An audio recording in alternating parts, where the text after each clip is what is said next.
સુરતના ઉધના વિસ્તારમાં એકલ દોકલ નીકળતા લોકોને ઘેરી લઈને મોબાઈલ લૂંટતી ગેંગને ઝડપી લેવામાં આવી છે. પોલીસે બાતમીના આધારે વોચ ગોઠવીને 3 આરોપીઓને ઝડપી લીધા છે. આ લૂંટારૂ ટોળકી દ્વારા વહેલી સવારમાં વોકિંગ સહિતના કામ અર્થે નીકળેલા લોકોને લૂંટી લેવામાં આવતા હતા. આરોપીઓ દ્વારા અગાઉ પણ ગુના આચર્યા હોવાનું સામે આવતા પોલીસ દ્વારા વધુ તપાસ હાથ ધરાઈ છે. પોલીસ દ્વારા વધુ તપાસ હાથ ધરવામાં આવી છે. ઉધના પોલીસ સ્ટેશન વિસ્તારના જોગેશ્વરી 3 રસ્તા અને દક્ષેશ્વર 3 રસ્તા પર મોબાઈલની લૂંટ ચલાવી હતી.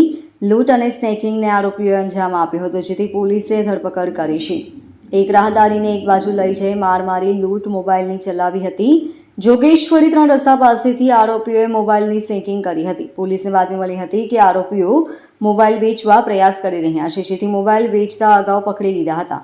પકડાયેલામાં મયુર ઉર્ફે રોમિયો, મનોજ જોશી, રાહુલ ઉર્ફે બટકા અને ત્રીજો રાજેન્દ્ર ખલ્લાની ધરપકડ કરવામાં આવી છે. ઉધના પોલીસ સ્ટેશનની ટીમ દ્વારા 3 આરોપીની ધરપકડની કાર્યવાહી ચાલુમાં છે. આ ઘટનામાં બનાવ એવો હતો કે ઉધના પોલીસ સ્ટેશનમાં દક્ષેશ્વર 3 રસ્તા અને જોગેશ્વરી 3 રસ્તા આ બંને સ્થળે આ ત્રણેય આરોપીઓએ એક જગ્યાએ લૂંટ અને એક જગ્યાએ સ્નેચિંગનો ઘટનાને અંજામ આપ્યો હતો. જે અનુસંધાને પોલીસે આ ત્રણેયની ધરપકડની તજવીજ ચાલુ કરેલ છે.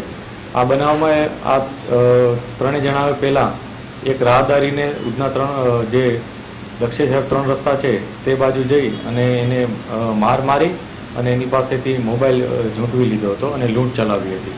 આ જ રીતના એણે આના 3 દિવસ અગાઉ જોગેશ્વરી 3 રસ્તા પાસે પણ આ જ પ્રકારની એક ઘટનાને અંજામ આપતા એક મોબાઈલ સ્નેચિંગ કરી અને જતા રહ્યા હતા. પોલીસને બાતમી મળી હતી કે આ ત્રણેય વ્યક્તિઓ આ પ્રકારનો એક મોબાઈલ જે લૂંટ અને સ્નેચિંગમાં મેળવેલ છે એ વેચવા માટે ક્યાંક પ્રયાસ કરી રહ્યા છે. જે બાબતે પોલીસે ઇન્ફોર્મેશનના આધારે ત્રણેયને પકડી પાડેલ હતા. આ 3 વ્યક્તિઓમાં એકનું નામ છે મયુર ઉર્ફે રોમિયો, મનોજ જોશી. એકનું નામ છે રાહુલ ઉર્ફે બટકા, પ્રકાશ પાટીલ. અને ત્રીજાનું નામ છે અજય ઉર્ફે ટકલા, રાજેન્દ્ર ખલા. આ 3 વ્યક્તિઓ પોલીસના હિરાસતમાં છે હાલમાં.